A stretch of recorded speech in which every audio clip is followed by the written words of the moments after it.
Hey everybody, this is Kevin from Fort Orange Woodworking, and in today's video, I'm going to be showing you my step-by-step process for refurbishing this Delta 36-725 T1 contractor table saw. As you can see, I got this in pretty bad shape. I inherited this from a friend of mine from church, and he said, "Hey, can you put some life into this and get some use out of it?" And I said, "Sure, I'll give it a shot." So what I'm doing is I am starting with a whole lot of WD-40 and a high grit sandpaper on my random orbital sander. As you can see, this thing has just been beat up real bad. There's rust on it. There's gouges in it. There are some deep scratches, and the wings are pretty shot as well. The paint's all scratched up and scuffed off. So it looks like I've got some work to do ahead of me here. In full disclosure, I'm not exactly a professional refurbisher.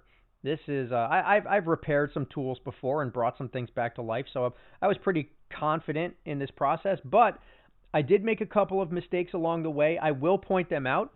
But to start, as you can see, I'm using my random orbital sander, and I'm starting with a high grit of 300 grit sandpaper. It was a very, very slow start. As you can see here, I've got quite a bit of those deep scratches still remaining.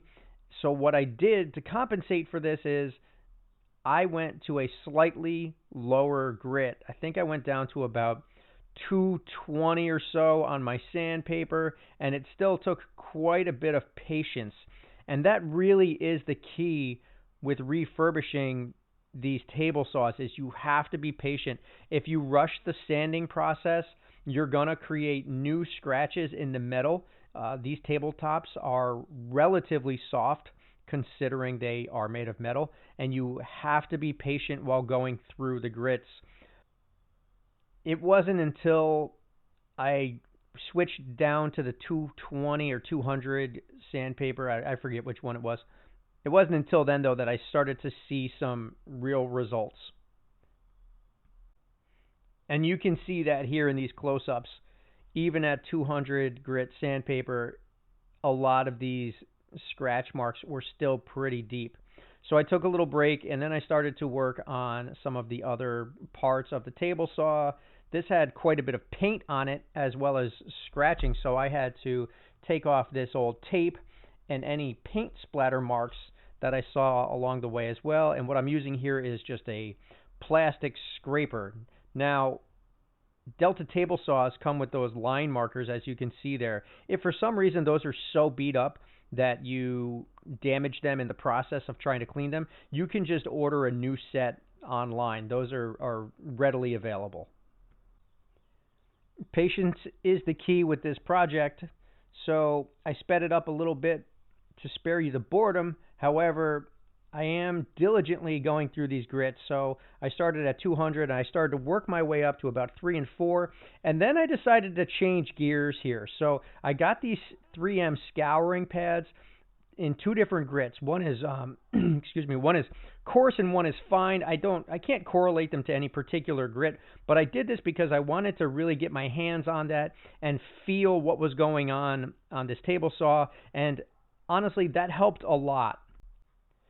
Being able to go hands-on and feeling the material scrape away under your hands gives you an idea of how much work you're putting into this and how much material is coming off. And again, it's very important that you're not just creating valleys for the sake of getting this shiny.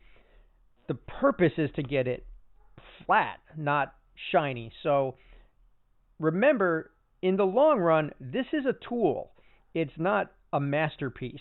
So if it's not perfect, that's okay. The goal is to get this to become functional once again and to preserve it in that state for as long as possible. Now, one thing I do want to point out is look to the left of my squeegee there. I took off quite a bit of paint that came on those side wings because I had to. They were so badly dented and pitted and had a lot of paint splatter on them that I had to take that off. And you're going to see later that was actually one of the easier parts of this process, is getting those side wings back to working condition. And you're going to see that I had significantly more work to do on the left side than the right side. The right side was still in pretty good condition. I didn't have to take a whole lot of paint off, but this left side needed the most work. Now, what I've got here is just a regular old Rust-Oleum spray can. You can use a brush on if you would prefer. However, to prevent the brush strokes, I went with the spray can so that I could get what I thought was going to be more even finish. It worked out pretty good for me. You do have to tape off, though, to prevent splatter, and I would recommend at least 2 coats on this, because it's paint, and eventually it's a tool. It's going to start to rub off and wear off. But rather than go with the factory setting of gray, I went with the black on this, which is the color that is used on the T2 model of this. So I like the color of the black on the T2, which is the table saw I currently own. So I went with the black spray paint. Once I had the 2 coats done and everything dried, I also hit up the other black parts of the table saw that have paint on it, just to give it a refresher. And then I took out all of the old throat plate screws and replaced those with a matching set of 5. I also threw in a zero clearance insert that I got off of eBay. You can pick those up pretty much anywhere. There's lots of different sites that sell those. And then finally, I gave this a good coat of Varathane Paste Finishing Wax. Now, this is a finishing wax. There are lots and lots of different finishing wax products out there. This just happens to be the one I have. I know that a lot of people are still hoarding and using their Johnson's Paste Wax, which is a superior product, but that's just what I have.